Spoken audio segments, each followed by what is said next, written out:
Hello guys, welcome to my channel. It's Aniket here.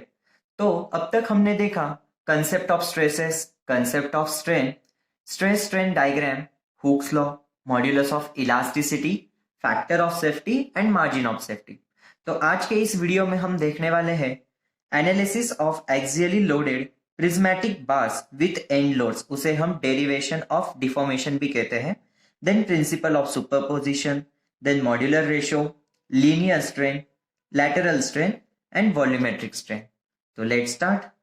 First, analysis of axially loaded prismatic bars with end loads. उसे बोलते हैं derivation of deformation. उसमें first point prismatic means, अभी ये prismatic bars, prismatic actual में होता क्या है? Prismatic means uniform cross section. The analysis on basis is considered out to calculate the deformation. Then consider a bar subjected to axial pull as shown in the figure. अभी ये figure है और ये एक बार है. इस बार के ऊपर P नाम का एक फोर्स एक्ट हो रहा है. Bar subjected to axial pull as shown in the figure. Let L be the length of the bar. और ये जो बार है इसकी लेंथ है L. Delta L is the elongation in applied load direction. जो बार है उसकी लेंथ L है, उसके ऊपर फोर्स एक्ट हो रहा है जो कि P है, और उसकी इलोंगेशन होने के बाद वो L से डेल्टा L तक चेंज हो जाएगी. उस पर्टिकुलर बार में P नाम का एक्सटर्नल फोर्स एक्ट हो रहा था. इसके कारण उस पर्टिकुलर बार की जो लेंथ थी L, वो डेल्टा N में कन्वर्ट हो गई. Also we know that E is equals to strain. अभी strain होता क्या है? Strain is nothing but it is the ratio of change in dimension to the original dimension. E is equals to delta L divided by L. Delta L is nothing but change in dimension. L is nothing but original dimension. Assuming the load P is within elastic limit. जो बार के ऊपर जो P नाम का force act हो रहा है वो within elastic limit है. Then E is equals to sigma upon E. We know that modulus of elasticity, जो कि हम E से डिनोट करते हैं, modulus of elasticity is nothing but it is the ratio of stress divided by strain. Sigma is stress and E is equals to strain. So E equals to sigma upon E. Then E from equation 1, E is equals to delta L upon L. So E equals to sigma upon E. Next, delta L upon L is equals to sigma upon E. Then rearrange this equation. Delta L is equals to L into sigma upon E. Delta L is nothing but deformation. But when a bar subjected to load P, उस particular bar में P नाम का एक load act हो रहा है. So we know that stress is nothing but force per unit area. Sigma is equals to P upon A. P is nothing but it is the force and A is the area of cross section. From equation second and third, delta L equals to P into L divided by A into E. Delta L is nothing but deformation. P is nothing but external load. L is nothing but length.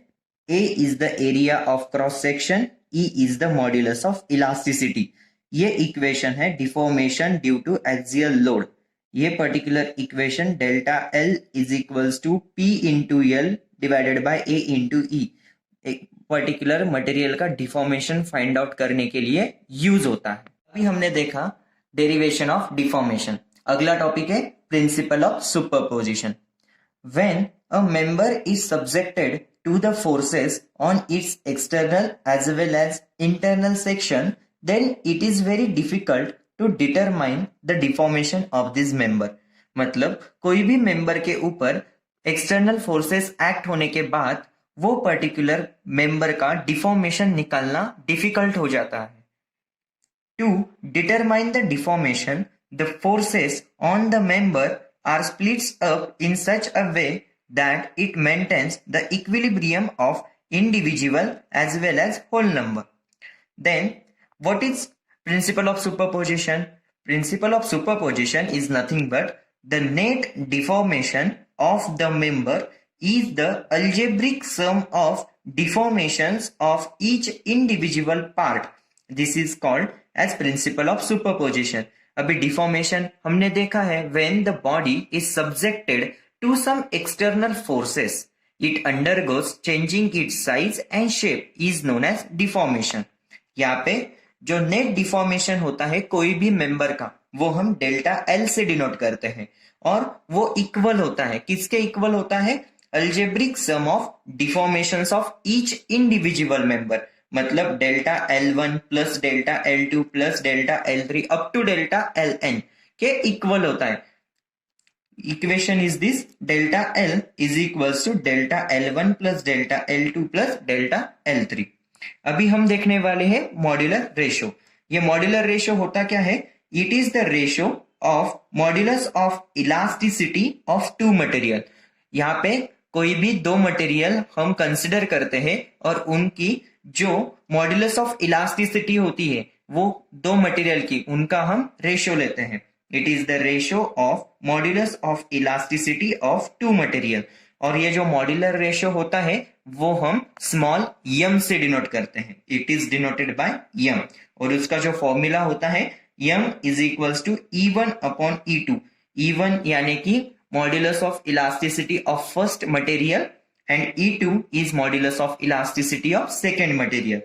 But when a condition is satisfied, E1 is greater than E2. मतलब modulus of elasticity of first material is always greater than modulus of elasticity of second material. ये हो गया modular ratio. हम देखेंगे linear strain, lateral strain and volumetric strain. First video में हमने देखा था कंसेप्ट ऑफ स्ट्रेन. एक्चुअल में स्ट्रेन होता क्या है? Strain is nothing but it is the ratio of change in dimension to the original dimension. उसके ही ये टाइप्स होते हैं, लीनियर स्ट्रेन, लैटरल स्ट्रेन और volumetric strain. Linear strain, strain in the direction of applied force is known as linear strain और primary strain. Linear strain को primary strain भी कहते हैं. मतलब जिस डायरेक्शन में फोर्स अप्लाई हो रहा है उसी डायरेक्शन में स्ट्रेन भी अप्लाई होगा, उसे हम कहते हैं लीनियर स्ट्रेन. एक ही डायरेक्शन में अप्लाई होता है. Strain in the direction of applied force E से डिनोट करते हैं is equals to delta L upon L. मतलब linear strain is equals to change in linear dimension divided by original dimension. अभी lateral strain, lateral strain को secondary strain भी कहते हैं. Strain in the direction at the right angle to the direction of applied force is known as lateral strain or secondary strain. मतलब यहाँ पे strain at right angle to the direction of applied force पे act होता है, उसे हम कहते हैं lateral strain. lateral strain EL से डिनोट करते हैं. EL is equals to delta B upon B और delta T upon B.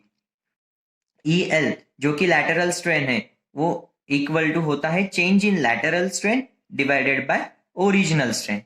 अभी volumetric strain, what is mean by volumetric strain? It is the ratio of change in volume to the original volume is volumetric strain. Volumetric strain हम EV से denote करते हैं. EV is equals to delta V upon V. Volumetric strain is an algebraic sum of linear strain. जो भी linear strains होते हैं यानी कि EX, EY, EZ, ये इनकी जो सम होती है वो वॉल्यूमेट्रिक स्ट्रेन जो कि EV से डिनोट किया जाता है इससे इक्वल होती है. मतलब EV is equals to EX plus EY plus EZ. ये हो गया वॉल्यूमेट्रिक स्ट्रेन. तो गाइज हमने इस वीडियो में derivation of deformation, then principle of superposition, modular ratio, linear strain, lateral strain and volumetric strain ये टॉपिक कवर किए हुए. तो आपको ये वीडियो पसंद आया है तो लाइक, शेयर, सब्सक्राइब जरूर कीजिए and please support guys. Thank you.